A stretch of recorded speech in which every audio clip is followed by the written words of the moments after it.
Welcome to the FiveStack. My name is Dean Blundell.substack.live. Subscribe, share, join, become part of the community, about 33,000 strong, Wow. from Good about job. 137 different countries. Yeah, 5 months. It's been a whirlwind, as they say. And 33,000 followers, Dean. That is amazing. Yeah, Amazing. wild. And well due to you, because you've done so much great work and your work is phenomenal. So thank you. I I'm glad appreciate it was that. there. Because I'm me, though, ladies and gentlemen, the drive to 100,000 is on. I want to get there this year. And so do everything you can to tell your friends to go and subscribe to deanblundell.substack.com. And on the other, which, by the way, some really tremendous value, because we put out a lot of content. So it doesn't matter if you're free or paid. Free, obviously. Waj said it on a live today with Lev and I. He was like, "I'm a terrible capitalist. Just subscribe. Don't care if it's free or paid." And we don't, but we do, because we want you to interact with us. It's super, super important here. So make sure you subscribe to mine. Make sure you subscribe to maybe the best investigative Epstein, Russia investigative reporter on the planet right now, my friend Zev Shalev, who's doing work nobody else is doing. His greatest heist series, his latest, is out now. You need to go and read it. Narrative.org. Again, free or paid subs are always welcome. Context is everything, and no one gives better context into the world we're living in right now than my friend Zev Shalev. I start every show off by saying that. Thank you very much. I wonder if we're just limiting ourselves by sticking to Substack, like, audience size. Maybe we need to get to people outside of Substack. I don't know how we do that. But Substack is just a tiny pond. It's easy. In a giant pool. But you can't, listen, here's the problem, is that you can't, like, Twitter hates Substack. Substack hates Twitter. Yeah. Right? Like, so, they don't, Substack doesn't allow Twitter. I think I've got 124,000 followers on Twitter. And anytime you put something Substack related up there, it just gets throttled. It's a joke. It does. And I hate YouTube more than I actually hate Twitter. I love Substack. So for me, all the serious people are here. The smart people are here. It's a great place to ply our trade. And to your point, yes, we should be telling people on our other platforms where we are. And I do that from time to time. But I like to keep it in-house. I love the people here. If you go to Twitter, very different demographic of hillbillies and mouth breathers who think because they have 7 followers that you might want to take them and their bullshit seriously. So. Yeah, but we're still in a bit of an echo chamber here. It'll be nice to be able to expand outside of it. But that's just a big picture thing. Let's should we do the FiveStack? There's so many big stories today. I love talking online strategy, but yes, we're here to do I'm that. a little sleepy today. I'm a little bit I feel like the week has knocked me out. So it was a busy, heavy week of content. I was 4 thinking days, really, when you think about it. So. I was watching Waj and Lev today. Left Hook, Waj Ali, and of course, Lev Parnas needs no introduction. And Waj does, like, the day that we did on Epstein's Survivor's Day. He does that every day, like 4 or 5 hours. It's crazy. And I thought to myself, my God, that guy's got to be tired. But he keeps going, and he's like, he's the gold standard when it comes to this kind of stuff. And then I thought about the people that are watching and listening to this. We've got a couple hundred people in here already as we get ready to kind of do the FiveStack. And I thought, I wonder how many hours of this kind of content some people on Substack, like Chris, Courtney, Kat, all of our friends that are streaming in right now, are taking in on a daily basis or a weekly basis, right? And I wonder what it does to everybody's brain. Like, I was thinking about that today, because end of the week, I literally had a half an hour nap before I jumped on because I was exhausted. Yeah. Mind you, I had a busy morning and it's been a busy week, but it's been a mentally exhausting week, kind of, being able to parse through some of this stuff with some facts and some opinion and dealing in some of the dirge that we deal in. Obviously, we try to have fun doing it. But 3 to 7 hours a day. See, people are like, I watch Substack Lives 3 to 7 hours a day. That's incredible. Fucking unbelievable. That's incredible. 20 hours a week. Wow. Yeah. Wow, Steve, that's great. That's a huge. I wonder what the metrics are really like. I mean, it'd be really good to find out. Maybe they can tell us what the metrics are really like, because it's quite incredible the amount of hours people are putting in here, and the amount of great hours of content and it's stuff that just doesn't even get out. There's so many great breaking news items that happen all the time. They just don't even get out. Well, I feel like, and such a good point. And the number one story that we get to today, or the number five story, the first story we get to today, Yeah. isn't a story that's widely available anywhere. As a matter of fact, most of the stories that we do here are not. And I think what happens is, Stephen Rosenwig, he says the media's abandoned us.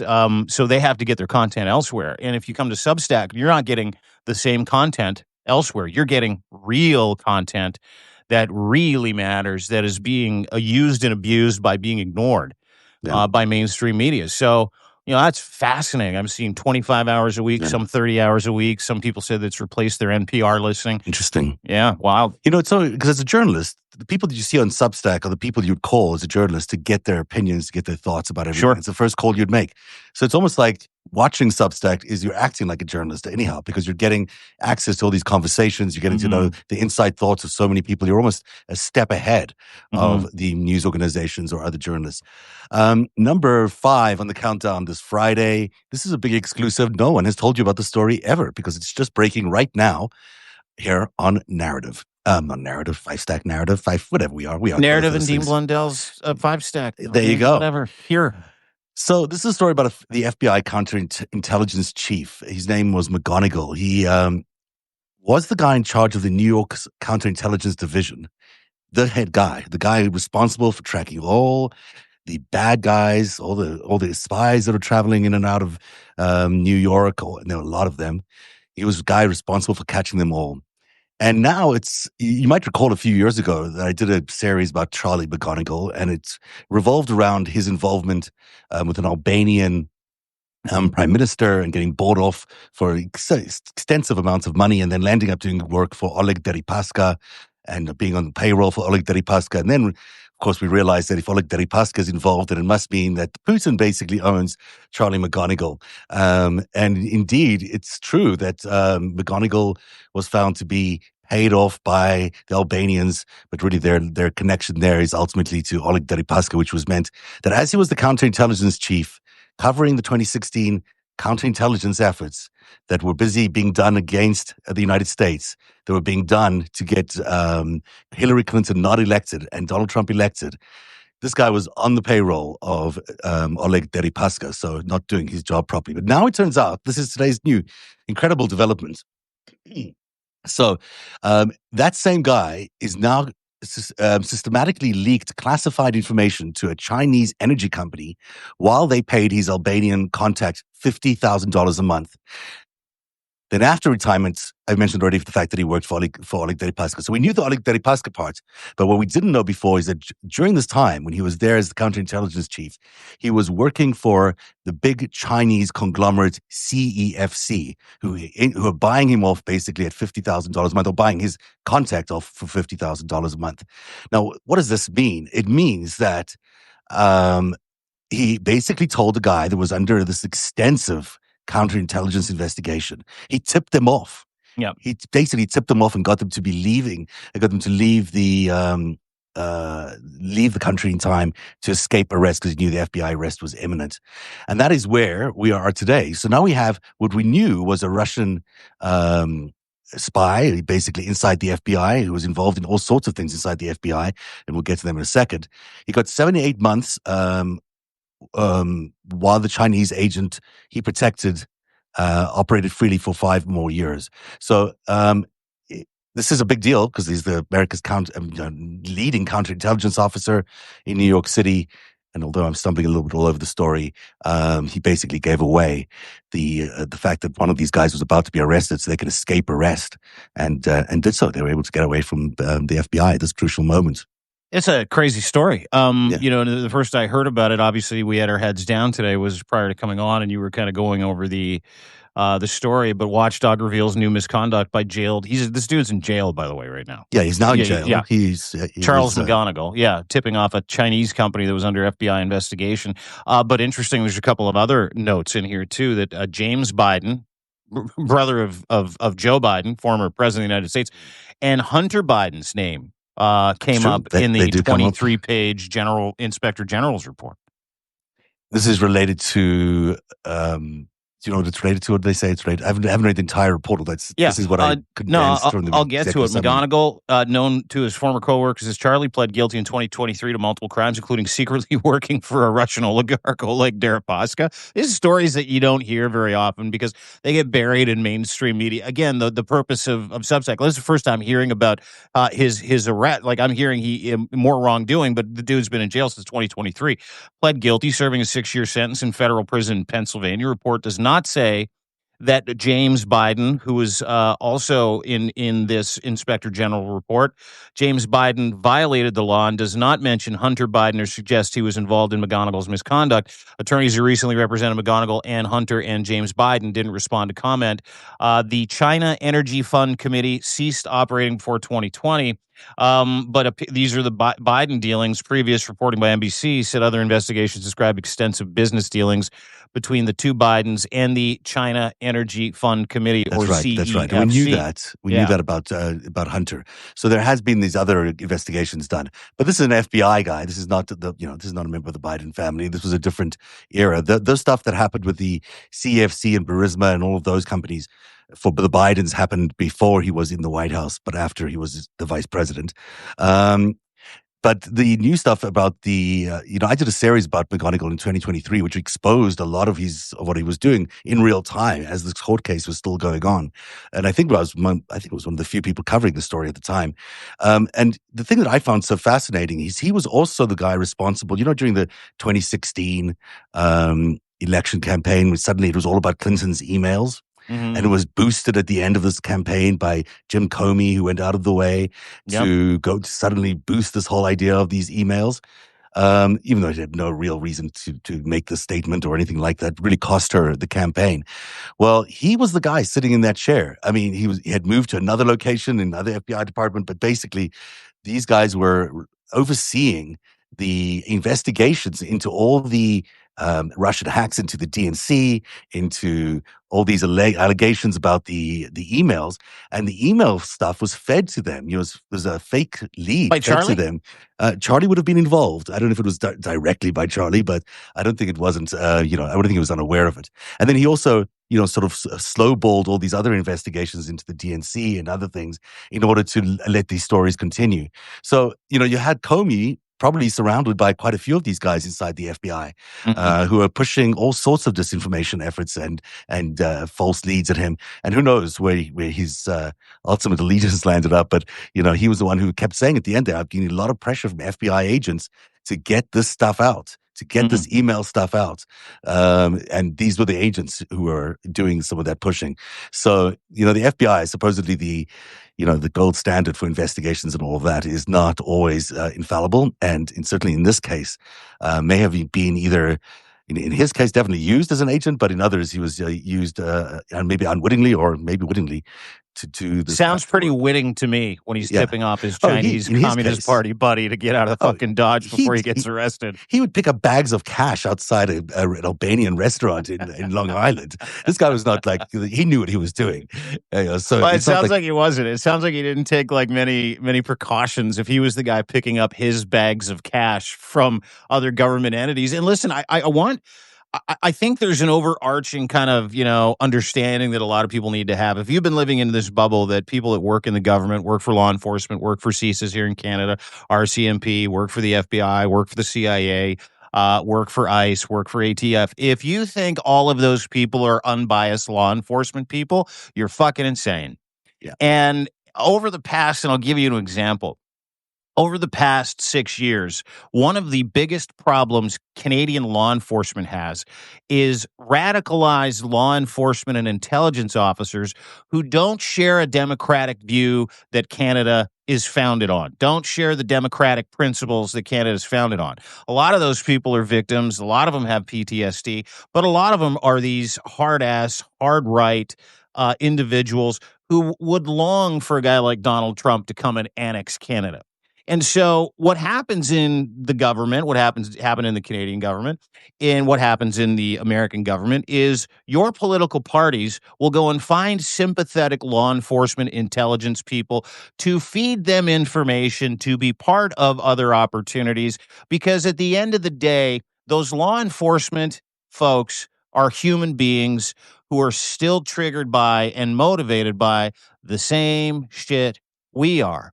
And so the idea that law enforcement, intelligence services in Canada, the United States, and North America, because we're democratic countries, well, Canada is, America isn't anymore, are these infallible people who, whose North Star is law enforcement and national security, is total bullshit. At any point in time, and there are in the Canadian government, in law enforcement, in CSIS, in the RCMP, in local law enforcement detachments. You're seeing it in the United States right now, where Donald Trump has deputized a lot of the worst law enforcement people he could find to fill out a $150 billion funded fake police force. So where do you think he gets those people? They're coming from law enforcement. They're coming from inside the house. They're coming from outside the house. They're coming from January 6th protests. They're coming from jail. They're coming from the Proud Boys. And a lot of these guys are disgruntled, angry, in some case, former vets, law enforcement, guys who are angry that they're not allowed to shoot someone in the middle of the street for fucking having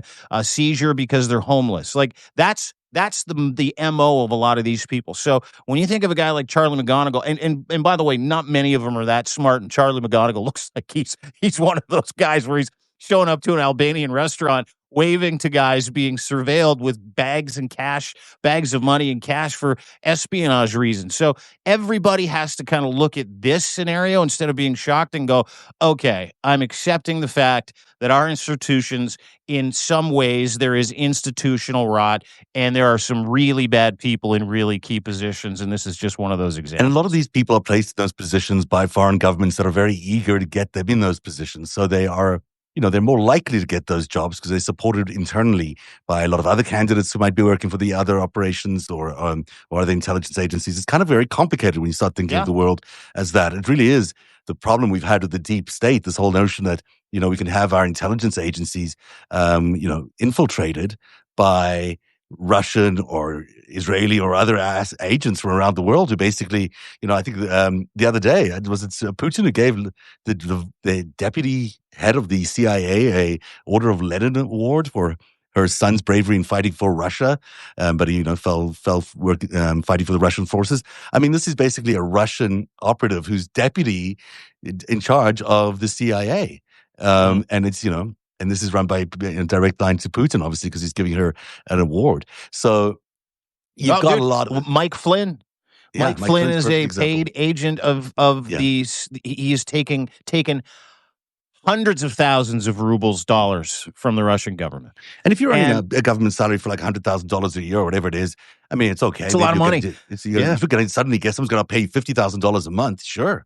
Yeah. Yeah. Why? I think this investigation? And it shouldn't be that hard to understand. If you have values and principles, it's hard for you to accept, but it shouldn't be that hard for you to understand that in a lot of cases, our law enforcement, men and women in law enforcement, don't make a shitload of money. Men and women in uniform, people in intelligence, they don't make a ton of money. They originally get into that gig, and then the pressures of life happen. I don't know if you've seen this show, Smoke. Have you seen it? Taron Egerton, Greg Kinnear is in it. It's about an arson investigator who lights a bunch of fires because he's really just like insane and he sees himself as a hero in a central story. And in this movie or in this series, it's a great series. I encourage everybody to watch it. Greg Kinnear at the end of it is like, I'm guilty of stealing money because you needed to go to school. Your mother's medical bills were piling up. Like there are real life situations that will force somebody to take all kinds of money from people that they shouldn't, that are in specific positions. It is just a fact of life, and human nature is human nature. Yeah. Charlie liked Italian tailored suits a lot, apparently. So he would always look very sharp, which always well, then there's those guys. He made me stand out in front of. And he had an affair with Rudy Giuliani's girlfriend at the time. It was all very complicated. I thought you said he had an affair with Rudy Giuliani. Oh my gosh. How is Rudy anyhow? Not good. No, he's I'm going to talk to Lev about him, but apparently he's in very bad shape.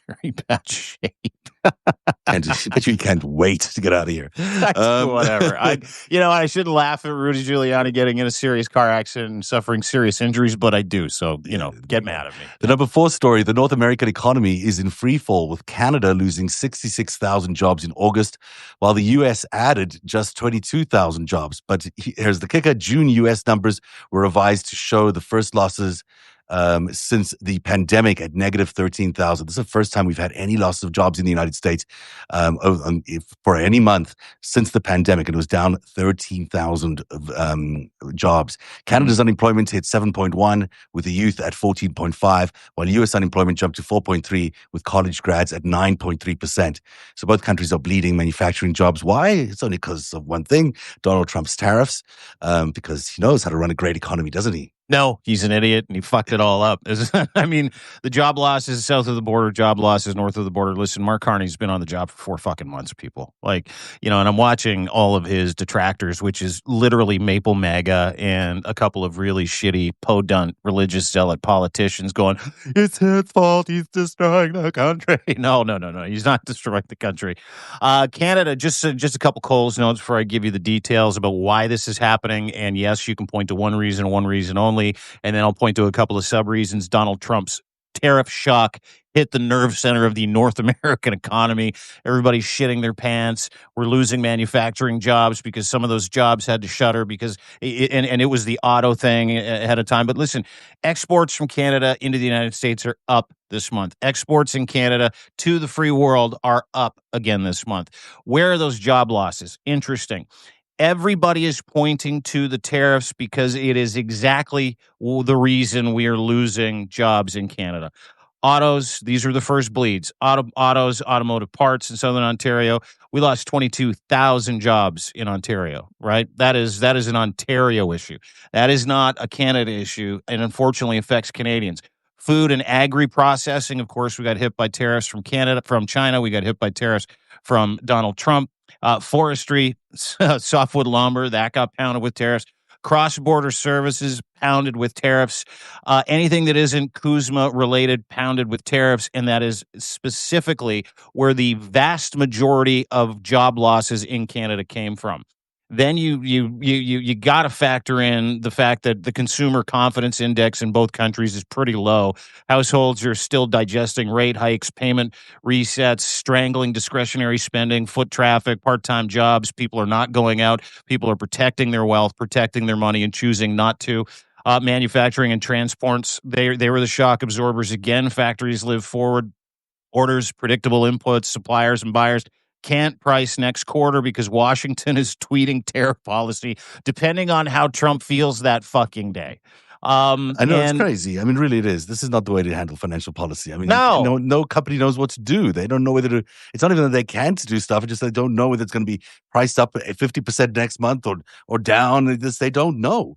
and So how can you? businesses project, and that's Yes, how they plan. And when you yeah, project on a 50% bill for everything that you do in the steel, aluminum, yeah. tin, softwood lumber industry, you're firing people, you're hiring people, you're laying people off, you're bringing them back, and it happens month after month. But listen, let me explain the good news. Mark Carney made a earth-shattering announcement today Mhm. on the backs of these job losses, launching major new initiatives for workers and businesses in sectors most impacted by these tariffs. Let me explain what he's going to do for Canadians, and I need everybody to pay attention because the dude is an economic wizard with a social conscience. He's going to reskill for up to 50,000 workers so they can have more flexible and extended employment insurance. He's gonna digital jobs training platforms for free, private sector partners to match Canadians to in-demand career fasters. He's giving a $5 billion strategic response fund, the green light, flexible financing across all tariff hit sectors, super low interest rates so people can keep their business alive and keep Canadians working. Workforce alliances across the provinces as well, training and capital for real jobs. He's starting a federal procurement priority for Canadian suppliers and local content with the same approach pushed across federal funding streams and crown corporations, and a roadmap for provinces and municipalities to follow, making sure that we are asking Canadians to buy Canadian first. You can call that socialism. I call that sticking up for Canada's sovereignty and the Canadian worker. Immediate liquidity relief. He's giving bigger BDC loans with way more flexible principles so that you can, if you're a small or medium business, you can go and access up to $5 million tomorrow if you meet certain standards. He's injecting new biofuel production incentives for people. He's proposing a regional tariff response initiative, $1 billion over 3 years. He's building a team, and he's making sure this major projects office gets off the ground so that we can actually start building out our One Canada plan and putting about 100 to 200,000 people to work in manufacturing, construction, et cetera, using our own resources. That all And sounds great, though. But you're sitting at home. You're sitting at home, and you can't afford your groceries, and you can't afford your rent, and all of that. It's going to start piling up. I mean, I think it's great. Carney's fantastic. I think he's doing a great job. I don't think he's the best communicator. I don't think he's quite got the message out of what he's doing to the world, to Canada. But he hasn't quite. He doesn't speak to people like this, he doesn't speak to people about their daily concerns. like kitchen about table stuff. Yeah, I would agree. Yeah. And it's hard for them to understand these initiatives because, what's an initiative that's going to bring jobs here, and how does that translate into food on my table? Yeah. How does it translate into being able to pay my rent when my landlord comes knocking on my door? Yeah, when someone loses their job at a manufacturing plant, Yeah. they're not super, and they don't own a business. Are they concerned with flexible repayments for BDC loans? Yeah. Like, probably not. But the It's not a trickle-down priority. effect, but the trickle-down effect of everything that he's putting in place, it's almost like a massive aid package for the most heavily targeted areas when it comes to tariffs here in Canada. And that happened the day we got this jobs report. Now, listen, is it bad news for Canada? Fucking obviously. Obviously, 66,000 people out of work in 1 month is a terrible, terrible trend to set. And it happened last month, not as many people, but still. It was really tough. Mark Carney's been on the job for 4 months. And let me also introduce another reason. Justin Trudeau, who you and I have a difference of opinion on, was the king of regulation, the king of not bringing business into Canada, the king of stopping people from making money in this country, and the king of handing it out like it was fucking candy. So when we're talking about where this started, we're talking, no, he was, dude. He was. And he was not a financially responsible prime minister. He did not have the average worker on his mind. He had on his mind the entire time the social justice of a country, which is nice, but he completely abandoned the economic responsibility of a country, how to keep people working, how to get people working. He was terrible at that. Yes, COVID. Yeah, I give him credit for that. I give him credit for a lot of different things. But that dude spent money like a fucking drunken sailor at port after 3 months, and it wasn't his. And but so it's not his fault. This is not his fault either. This is tariffs. This is about what Donald Trump is doing. Absolutely. I mean, absolutely. the Canadian economy is swimming along very, very well up until now. So you can't really go back and say, hey, Trudeau screwed up on this because, tariffs are new. But, Donald Trump, on the other hand, is busy pissing away the North American treaty organization is basically giving it away to China. What happened over the weekend, and you see his tweet today, was it a Truth Social? I don't have it in front of me, but something where he goes on about, it looks like we've lost Russia and India to China, to deep, dark, bad China. I mean, this is something he intentionally did. This is something with the tariffs on India, 50% tariffs on India. He pushed India into the BRICS alliance. And now we've got, not officially yet in the BRICS alliance, but it certainly looks like that's where they'll land up. And unless there's some major resolution, and unless they can negotiate something with the president and reduce these tariffs in a very short amount of time, what's happening in America is, if you're looking at a split screen between what's happening in Canada, a responsible government is doing the responsible stuff of building a plan that will ultimately get them a lot more jobs and a lot more of a sustainable economy, versus in the United States, where the guy is busy tanking the US dollar, pissing away jobs, destroying our alliances through these erratic tariffs that change day by day, and costing what we think will be quite a lot of inflation. I mean, the U.S. economy is softening quite quickly, and there will be some interest rate cuts probably coming in September, but still, there is a threat of stagflation that is vast. And the numbers there are just as scary as the numbers here. They're way worse there. Yeah. They're way worse there. They added 1,500 jobs and lost 87, almost 90,000 jobs. Yeah. like So from the private sector. They gained 1,000 and lost 90. Like and you say stagflation is concerned. Stagflation is here in the United States of America. Canada has some fucking guardrails and responsible adults in charge. And to your point, it is intentional. He drove Modi into BRICS. He pushed Modi into China, into Russia. He pushed Modi into, and every other world leader that attended that podunk dictator parade, he pushed those people there. He forced Mark Carney's hand to do deals with the EU. He pushed Canada away from us. He is the sole reason Canada lost 66,000 fucking jobs. And to your point, he's turning it into a fucking joke. The tweet you talk about that he put out is a picture of Modi walking with Xi and Putin at this dictator summit, saying, and I quote, "Looks like we've lost India and Russia to deepest, darkest China. May they have a long and prosperous future together. President Donald J. Trump." Like, he thinks that's fucking funny. Well, While he's cratering his economy, cratering jobs in certain markets here in Canada, and he's cratering the world order that has kept effectively the world safe for the past 80 fucking years. And it's significant. I mean, losing India, which was our last sort of, good ally in that part of the world, that's a big deal. It was our replacement scheme for China, basically. And now they're in bed with China and they're in bed with Russia. Mm-hmm. And what does that set up for the rest of the world going forward? Nothing. And then these world leaders, as you were talking about that dictatorship conference, are walking around on a hot bike, making fun about living into 150 and basically talking about organ transplants or organ.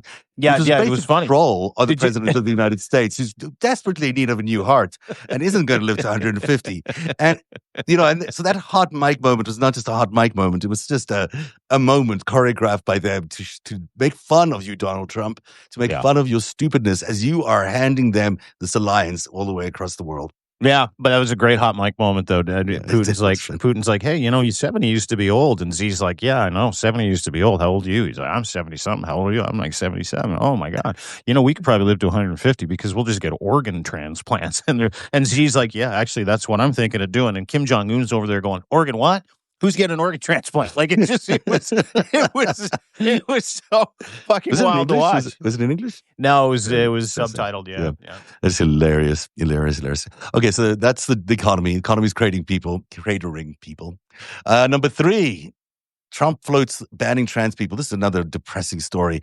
Following the Minnesota church shooting, the Trump administration is floating an unconstitutional ban on transgender Americans owning firearms, a move that would require creating a federal registry to identify and track trans individuals. We can't track gun owners, but apparently we can track trans individuals. Constitutional experts are calling this a clear violation of the Second Amendment rights, and it's a story from Dean Blundell at Substack.com. We've been talking about this whole trans thing. I mean, it's just like they're trying to create this enemy. They're like them. They needed them. This has been their them since 2016. Yeah. Right? Yeah. Nancy Mace today, old Nancy Mace, who's got fake boobs, by the way, and also wears pants. Oh, yeah. There's a trans man. No, she does. Great guns. She put out a tweet today. Yeah. Where a trans man was standing up to a podium giving a press conference about something to do. I had no idea what it was. It doesn't even matter. And she's like, "Oh, stop it! You wear a dress and you're a man. Stop it." And I'm like, that's weird because Nancy has fake boobs too, and Nancy wears pants. So yes, stop it, Nance. They're the thems for the GOP, for QAnon, and for every religious freak cult member zealot that is wrapped up in MAGA. But let me give you some stats. He's actively looking at ways to ban transgender Americans from owning guns, leaning on the Minnesota church shooting. Now, let me give you some facts. This is really, really important. Trans people are such a minuscule minority, about 1% of the U.S. population. About 1%. The best available research says transgender people face rates 10 times higher than cisgender people. Mass shooters are overwhelmingly, like 98%, cisgendered men. Mm-hmm. He's not going after any of them. No. He's not No? banning guns for them. He's not banning guns for people with mental disorders. He's not banning guns for people with PTSD and anxiety. He's not banning guns for people under the age of 25. He's none of that stuff. There's no background checks. As a matter of fact, he's opening up laws so people can own more guns, get bump stocks, and shoot more fucking people. Mhm. So when you consider just those three facts, trans people are 1% of the population. 98% of mass shooters are cisgender men, meaning straight men. and trans people suffer 10 fucking times the victimization and violent victimization of any other demographic in the world. You know exactly what he's doing. No. He's Yeah. continuing the them conversation, targeting trans people, and that was the point of the trans registry that he's also trying to bring back. Yeah, look, this is them trying to create this other, right? This fear-based other thing. And they know, because all the research tells them, that the thing that men and human beings feel the most threatened by is their sexuality and their alphaness, right? So And religies, too. yeah, They're the yeah, most threatened yeah. by it. Yeah. So they're trying to make these trans people who have done nothing. I mean, I'm not saying they weren't involved in these shootings. Of course, there was a trans person who was involved there. But this is, they're trying to make them into something that they're not. They're not Yeah. I started noticing this in just trending on Twitter, and the things that they were talking about 2 or 3 years ago, maybe 3 years ago, when they started talking about the Trans Liberation Army and stuff like that. And I was like, there's no such thing as a Trans Liberation Army. That is a construct in someone's imagination. That is something that someone decided, oh, that would be cool if we had an ad, So that's what they decided to come up with. And they've been That trying to started on build. QAnon, by the way. That's where it started. Good. Yeah, makes sense. So this is the kind of, and they start like brewing this over the last few years. God knows what they're doing to radicalize these people online, but they're obviously actively doing that because we didn't have trans shooters before. It's only something that suddenly has appeared in the last few years.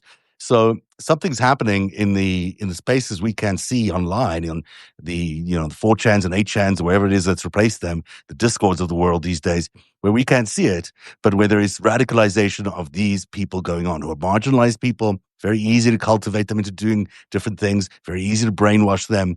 People who feel under threat by society anyhow and feel like they're on the outside. That's exactly the kind of people that they were looking for when they were creating all the Middle East, Hezbollah and those kind of organizations, or ISIS. And it's exactly the kind of thing they started off when they were looking for all these alt-right people who could support the MAGA movement. It's exactly the same kind of tactics. And so this is where you get, this assault on trans people. But the thing is, trans people are so marginalized and they are so victimized anyhow. The idea of the United States government now piling on, even more discrimination on them, even more, just any number of restrictions that they'll come up with. I'm sure they'll be endless. This is just the gun thing is the first thing. The more you add that on, it's just so, it's so antithetical to, to I'm having a rough day. Antithetical? Thank you. Hey, you're welcome. Thank you to what the American government should be doing. Let me just also give you some more information and tell you how ridiculous this whole thing is and how targeted this whole thing is. The Trump regime is looking at banning guns in the hands of trans people under the auspices that trans people suffer from mental illness. That was the actual statement. Every single mass shooter has suffered from all kinds of mental illness, but they have never addressed it. They never want to address it. They want to continue to put guns in the hands of as many fucking people as they humanly can. This is an op. This is an operation. This is intentional to hurt trans people, to vilify trans people, and to paint them on behalf of the communities that serve Donald Trump, that donate to Donald Trump, the churches, the lobby groups, the QAnons, the freaks, the real freaks of society, the real deep state, okay? The real fucking freaks. To destroy the trans community in the United States of America. Because by their thinking, if they're going to target people that they say have mental illnesses and are deranged and crazy and they're shooting people, 98% of mass shooters are the exact same.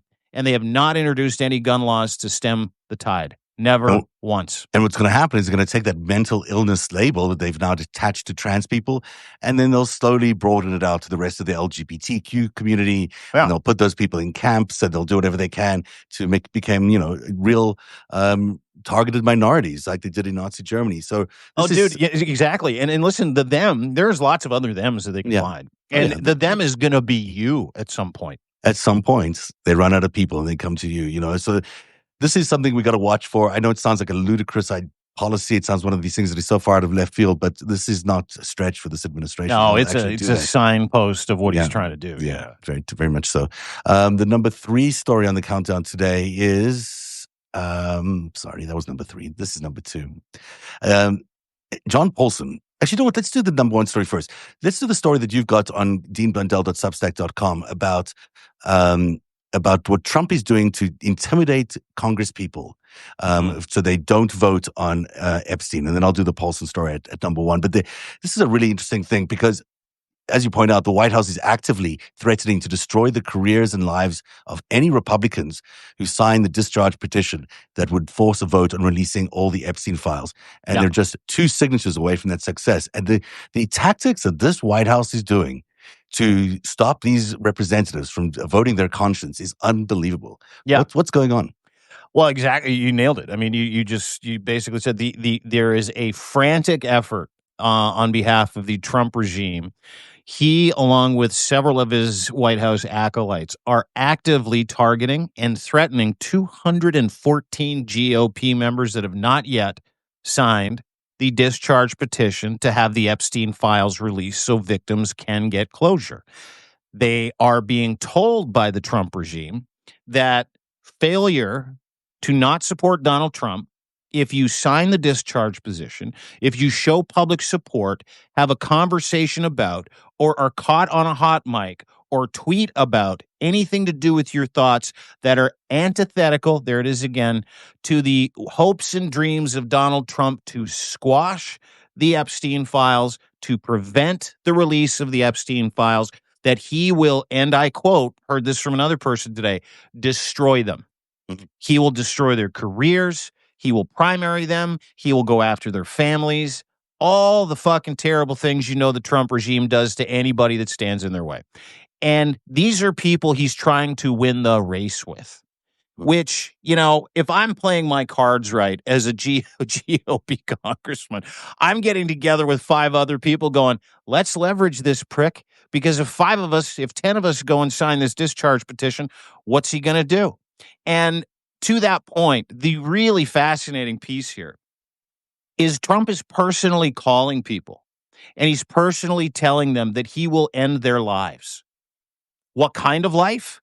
Who knows? But that was specifically a threat that he launched at least 2 GOP members. So when we talk about Trump's inability to keep this thing under wraps, we're sort of at the goal line, maybe at the 5-yard line of the Epstein files coming out, and he is literally shitting his diaper right now. He is threatening people that he needs on his team so that he can enact his bullshit policy, so he can continue to turn America into a fascist state. He's threatening those people with the end of their careers, their livelihoods, threatening their families if they decide that they want to stand up for victims of sexual abuse, rape, and child trafficking. Yeah. Suck on that tonight. Yeah. If you stand up for the kids that were human trafficked, then I'm going to destroy your career. If you stand up for the victims, you stand up for the survivors of Jeffrey Epstein, I'm going to destroy your career. That is basically what he's saying. What a choice these Republicans have in front of them. Because on the one hand, they could be voting in transparency and openness and supporting the victims of these crimes. Mm-hmm. On the other hand, they could be conspiring with the President of the United States in a giant cover-up, in an obstruction of justice. Yeah. So they are becoming part of the crime. Absolutely. By voting down the discharge, they are becoming part of the crime. Yeah. And they're just hoping that it holds. 100%. He is telling these people to break the law, to collude, to defraud the American people. And if they don't, he's going to end their careers. Talk about a fucking rock in a hard place. Yeah. And listen. Well, is it really a choice? I mean, if you're a human being alive, why if you have a soul, if you have a heart, if you could think, if you could feel, you'd support the victims. I Well, mean, these are not human beings. There's I mean, 214 Republican GOP Congress yeah. people that are not fucking human beings, that are more concerned for themselves than anyone else in that country. And they swore an oath to do this. They swore an oath to protect Americans. And not only they're not protecting them, they're committing a crime at the urging of the president of the fucking United States. Mm. And here's what this is the number one story, because this is where the metal hits the road, if you will. Yes. Yeah. John Paulson, who's the billionaire hedge fund manager whose name appears in Jeffrey Epstein's black book. Remember that black book with all the contacts? John Paulson's there. Everyone knows John Paulson because he's a billionaire hedge fund manager and a huge Republican donor. Now, he was identified by Rep. Tom Massey, at the press conference on Tuesday as being one of the people on the list that people should be looking at in Epstein's world. Because, what Massey's dealing with now is John Paulson's campaign against him by a MAGA Kentucky super PAC. So Paulson has basically set up a super PAC to bring down Massey. So this is one of Epstein's buddies. He's trying to take down a Republican congressman who's trying to expose Epstein. And he's spending a lot of money in the marketplace to do that. According to this report, I think it's John Paulson is currently funding anti-Massey efforts through the MAGA Kentucky Super PAC, which has spent millions on negative ads against Representative Tom Massey.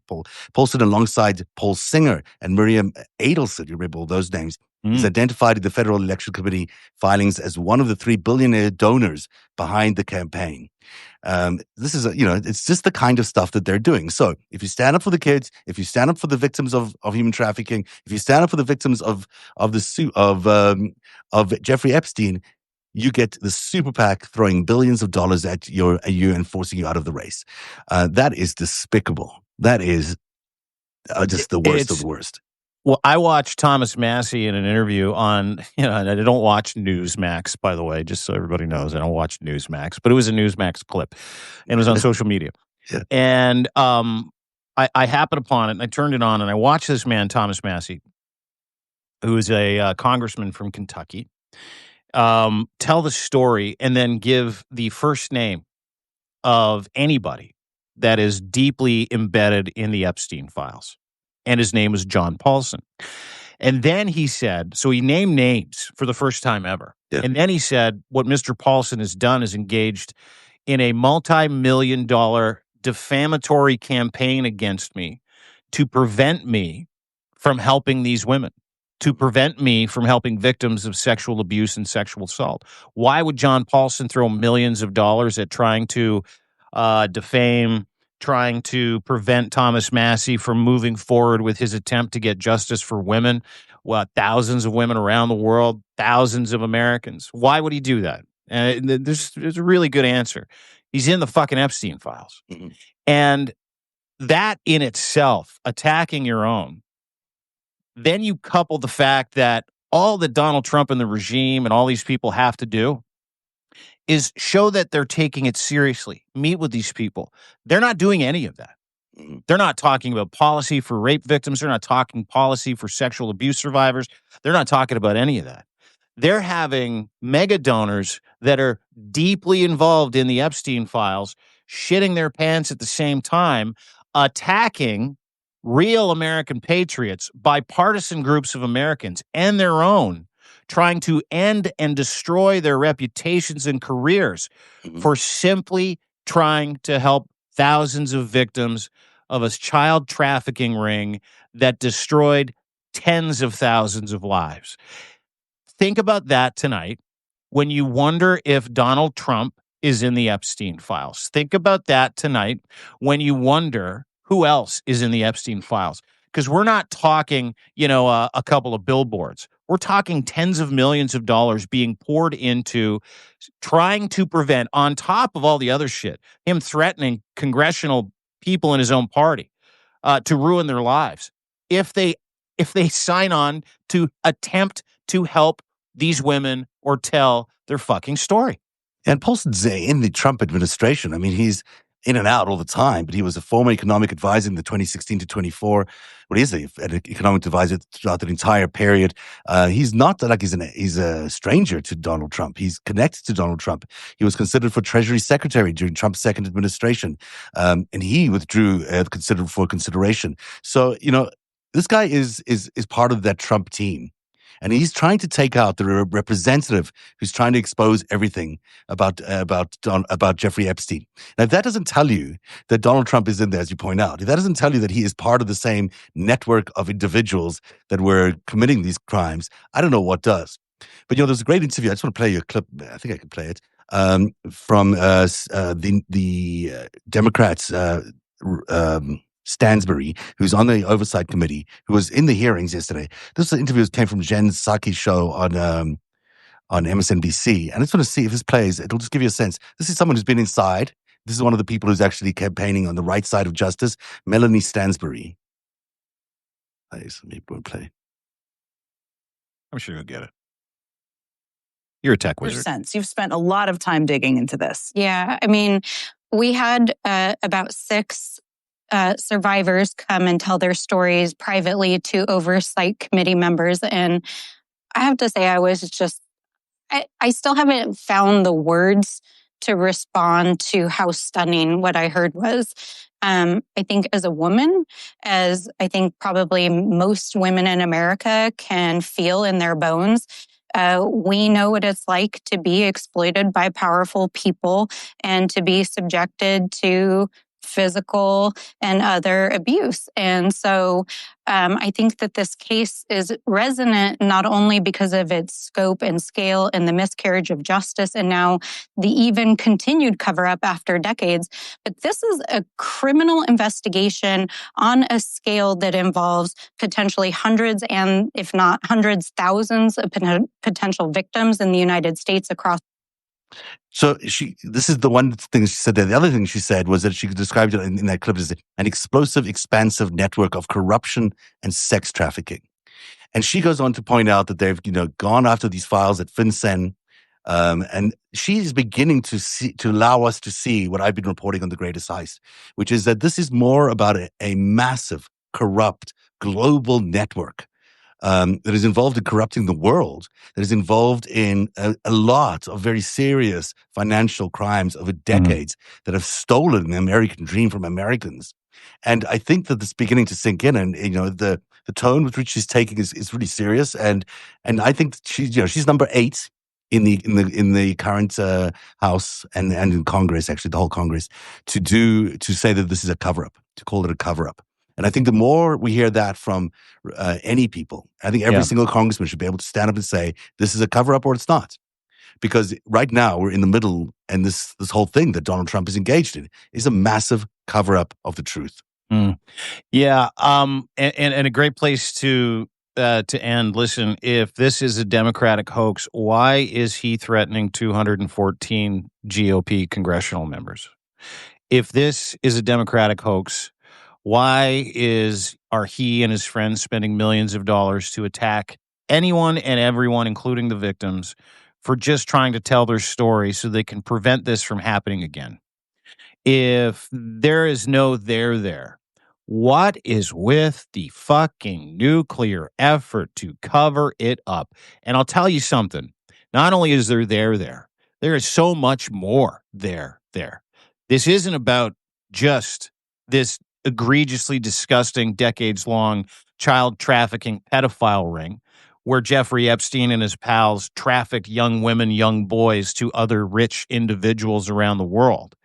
That was the thing that kept everybody fucking quiet. This is about what else is behind that veil. Decades of corruption and foreign interference, money laundering. And again, you're 100% right. And I say this probably too much, and I'm just kind of like a Zev Shalev fanboy. Your Greatest Heist series has been so far ahead It's like real world is lagging when it comes to the receipts. We're starting to see those come out from Stansbury, people like Schiff, Bennett, everybody in the Democratic Party that's really doing, they're super fucking annoying and they're feckless, but you have some individuals there that are starting to say the quiet parts out loud. This is a massive cover up. This is a global espionage cover up that ended and started with collecting children to give them to other rich, wealthy people so that they could find dirt on them or create dirt on them to keep them complicit and silent while foreign actors worked with Americans like Donald Trump and Jeffrey Epstein to fuck your country over. Mm-hmm. Yeah. And when you look at the job, it's an interesting show because we started with McGonigal and that espionage effort, them corrupting our justice system. So people like Hillary Clinton wouldn't win the election in 2016 and Donald Trump would win the election in 2016. And you can see how that network corrupted that guy, Charlie McGonigal, to the point where he wasn't doing his job as the head of the FBI's counterintelligence office at the SDNY. He basically let his guard down and let these guys into our country to do this kind of work that they were doing. And he slow walked a couple of these investigations, which is why exactly we landed up with Donald Trump as the president in 2016 because of that Comey press conference and of those emails. And then you get into the job losses that we report about in the next story. And you've got these job losses that are being done. They're being done by Donald Trump to the rest of the world, to be done to Canada and to America. He's taking away your jobs. He's taking away things in an effort to cover up all the other financial crimes that they've been doing for 40 years because he has been getting rich off the American economy and has been strangling Americans for 40 years.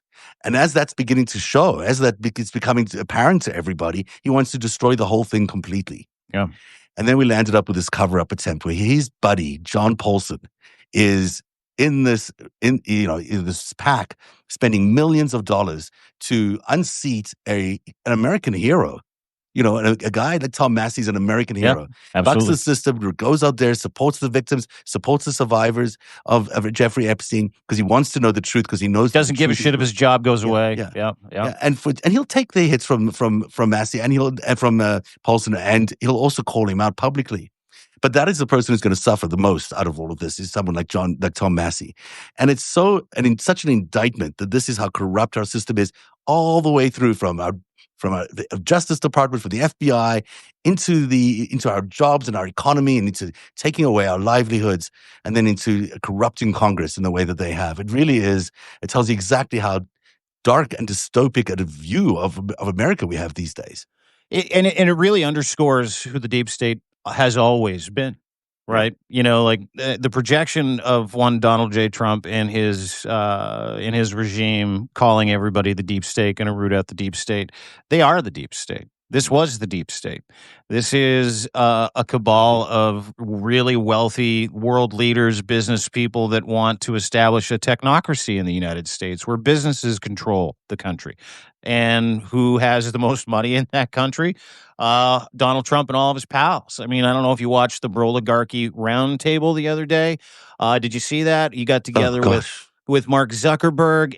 And by the way, couple interesting notes. Who wasn't there? Elon Musk. He's got the richest people in the world, all the oligarchy. You got Bill Gates down there looking downtrodden because he's in the Epstein. Yeah, exactly, files. Right? Isn't he in the he's Epstein like, files? I got to be here because I'm a dog on a fucking leash. Like, and then you saw Mark Zuckerberg, who is a Democrat, right? Sit there and go, we're going to pump $600 billion into the American economy this year. Yeah. Shortly after he says that, he's caught on a hot mic going, hey, I just made that number up. I thought you might like that number. Did he really? Oh my gosh. He doesn't even know. Which is what they all do to him. I mean, they just go flatter this guy. Oh, dude, they go you they haven't give seen him the video? gold-plated things. Have you not seen the video? The hot mic thing? No, I didn't yeah, see oh my God. It's good. Mark Zuckerberg, who's like so uncomfortable in his own skin. He's like a cat on a fucking hot tin roof all the time. And he's like, okay, Mark, you say something, Mark Zuckerberg. How much money are you going to put into America? I saw that part. But and he's like, I think Meta, this in the next 2028, going to put in $600 billion. Yeah. 600 billion. He says, and he looks around like he's the moron he is. Yeah. And he looks at Trump, and they're like, "Thank you very much, everybody." And Melania's next. She's apparently become an AI expert. She's going to be doing AI speeches now. It's fucking great. And and then Zuckerberg, that lame-o, leans into Trump, and he's like, I hope you like that 600 billion. I just made that number up out of nowhere. I thought you'd like it. And Trump, to his credit, he's like, yeah, that's a good one. Yeah, I like that. Made it up. They're just making it up. I mean, I swear, this investment that he keeps talking about never shows up. You see, one of the clip that there was like a clip of the person sitting in front of Trump, and his wife or whatever girlfriend was there playing the back of his head the whole time, like trying to just like, I don't know what you. No, I didn't see that. I didn't see that. I was so disgusted by the whole scene because, and listen, like let's just quickly end talking about Bill Gates, right? Yeah. Bill Gates' wife divorced him because he spent too much time on Epstein Island, and she found some shit out she didn't want to find out. That's a fact. Yeah. So she said Epstein's relationship with him contributed to her leaving him. Just read between the fucking lines. Yeah. Bill Gates has been like a beaten fucking puppy, as has Tim Cook from Apple. So I don't know what he's got on fucking Tim Cook from Apple. He's got to have something. But Bill Gates' demeanor and how he shows up to the White House slumped over. Like, if you saw him at the table yesterday, he's like, well, I know, but like he looks... That is him. Yeah, I've never met him. It's really unsettling. I did an interview with him like 20 years ago. I was like, no, but he's Bill like, Gates? Yeah, no, but it was different. It was a different sort of like defeated kind of look on his face. And they're like, and then at one point, Trump's like, Bill, do you have anything to say? Not a fucking word. He just sat there like this. I just want to pardon the peace. Anyway, America, that is the state of your union. And thank you for spending some time with us on the FiveStack today. And I'm glad we could end because it was a pretty heavy duty, dirty, disgusting, greasy list of events that we covered today. But it is happening in your city. It is happening in your state. It is happening in your country. And me as a Canadian, Zev as someone that has worked in America and caters to an American audience, we want you back. We want our country back. We want our neighbors back, which is why we do this. And you're the people that make it possible. So please share this with anybody that you would love to share it with. Anybody that would benefit from getting actual news that you could use, that would be great. Thank you for the likes. Thank you for spending time with us. Free or paid subs don't matter to us, but what really matters to us is that you're here and you're giving us your time, and we love you. We do this every day around 3 o'clock. Sometimes we're a couple minutes late, but we show up every day because we want our friends back. We know that the people that are sitting in this chat, we know that the people that subscribe to us, we know that the people that share this content are much smarter than everybody else too. So share this with other dumb people. Gift a subscription to somebody. Send it to that MAGA on your Christmas list. But just whatever you do, take care of yourself this weekend, America. We love you, and we can't wait to have you back. Well, that's awesome. Thanks, Dean. Have a great weekend, and we shall see you on Monday. Take care, everybody. My friend. Talk to you soon.